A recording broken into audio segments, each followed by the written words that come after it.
दोस्तों, इजराइल के वजीर आजम नेतन्याहू ने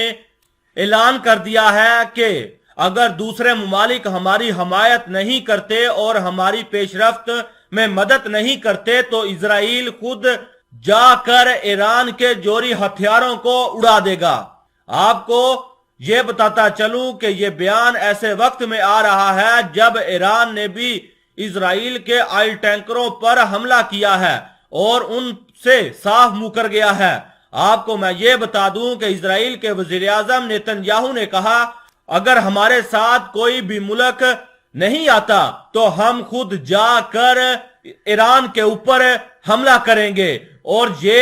हक इजराइल रखता है कि वो किसी भी वक्त ईरानी तंसीबात को उड़ा सकता है। आप अपनी स्क्रीन पर यह खबर मुलाहिजा कीजिए जिसके अंदर लिखा हुआ है, खुफिया इजलासों में नेतन्याहू का ईरानी तंसीबात पर हमले के लिए तैयारी का ऐलान,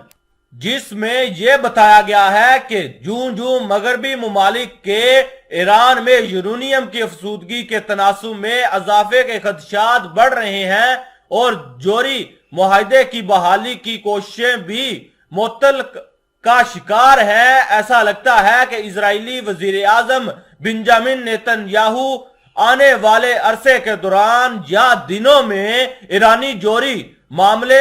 से निपटने के लिए एक मजबूत मंसूबा तैयार कर रहे हैं। इजरायली चैनल 12 के मुताबिक नेतन्याहू ने सिक्योरिटी की सतह के रहनुमाओं के साथ खुफिया मुलाकातें की हैं। इन मुलाकातों में ईरानी जोरी तंसीबात पर हमला करने के लिए इजरायली तैयारी की सतह को नुमाइंदा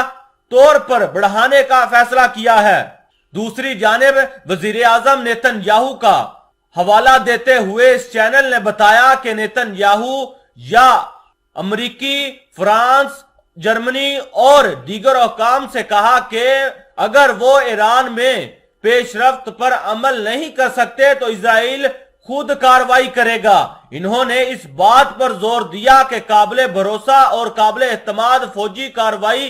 के बगैर ईरानी जोहरी खतरा कम नहीं होगा। नेतन्याहू ने इस बात पर जोर दिया कि तेहरान पर इक्तसादी पाबंदियां काफी नहीं है। इन्होंने इंकशाफ किया कि इजराइल हमास और हिजबुल्लाह को भी पैगाम भेज रहा है कि जिसमें कहा गया है कि इजराइल की गैर मुस्तहकम सियासी सूरत हाल इजरायली फौज को गजा या लबनान में फौजी कार्रवाई शुरू करने और इजराइल की सलामती को नुकसान पहुंचाने की किसी भी कोशिश के खिलाफ जबरदस्त और पुरतशद्दुद जवाब देने से नहीं रोकती है। ये पेशरफ्त इन इत्तलात की रोशनी में सामने आई कि ईरानी जोहरी बम बनाने के लिए दरकार हद के करीब पहुंच रहा है और ईरान किसी भी वक्त अपने न्यूक्लियर हथियार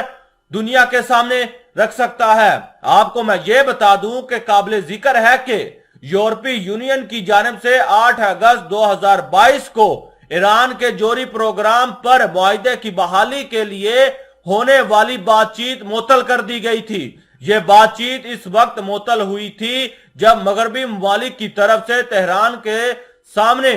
मुआहदे का एक अबूरी मतन पेश किया गया था। ईरान और मगरिब के दरमियान बातचीत के बावजूद तल अबीब और तेहरान के दरमियान कशीदगी बढ़ रही है। इजराइल ने बारहा खबरदार किया है कि वो ईरान के जोरी खतरे से निपटने के लिए किसी भी कार्रवाई में कोई हिचकिचाहट महसूस नहीं करेगा और दूसरी तरफ ईरानी हुकूमत मुल्क में होने वाले हमलों में इजराइल के मुलव्वस होने का इल्जाम आयद करती है।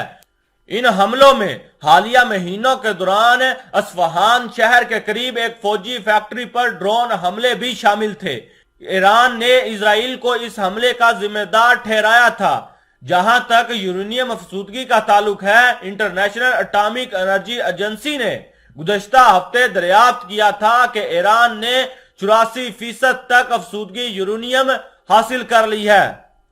इस तरह ईरान ने अब तक मुल्क में इंस्पेक्टर की निगरानी में यूरेनियम की अफसूदगी की बुलंद तरीन सतह तक पहुंचकर मुआहदों की खिलाफ वर्जी की है।